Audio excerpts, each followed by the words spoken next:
Hello दोस्तों, अगर आपको भी 1 मिनट में 1 मिलियन सब्सक्राइबर गेन करने हैं तो इस वीडियो को पूरा कंप्लीट देखिए। तो चलिए हम वीडियो को स्टार्ट करते हैं। तो आपको यूट्यूब ओपन कर लेना है, अपने चैनल के लोगों पर क्लिक करना है। तो मेरे इस चैनल पे देख सकते हो लगभग 9.63 मिलियन सब्सक्राइबर है। तो ये सब्सक्राइब आप कैसे ले सकते हो, यही मैं आज बताने वाला हूँ। अगर चैनल पे नहीं हो तो सबसे पहले आप सब्सक्राइब कर ले, लाइक कमेंट भी कर ले। तो चलिए आज तो चलिए वीडियो को स्टार्ट करते हैं।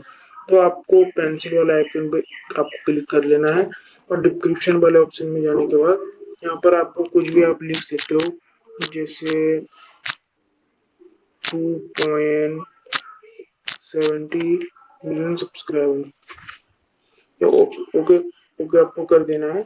तो यहाँ पर आपको हटा देना है। आप ब्रोकन स्टेट सर्च मार के देख सकते हो, इसमें लगभग अभी 2.70 मिलियन सब्सक्राइबर है। तो ऐसा करने से क्या होगा, कोई भी आपके वीडियो को देखेगा ना तो आपके चैनल के पेज में आएगा तो सोचेगा भाई यार कितना बड़ा चैनल है, चलो इस चैनल को सब्सक्राइब कर देते हैं। ऐसे करके आपका सब्सक्राइबर बहुत ज्यादा बढ़ जाएगा। तो अगर वीडियो अच्छी लगी तो सब्सक्राइब जरूर कर दें। अगर आपको 1000 सब्सक्राइब चाहिए तो प्यारा सा कमेंट करना है।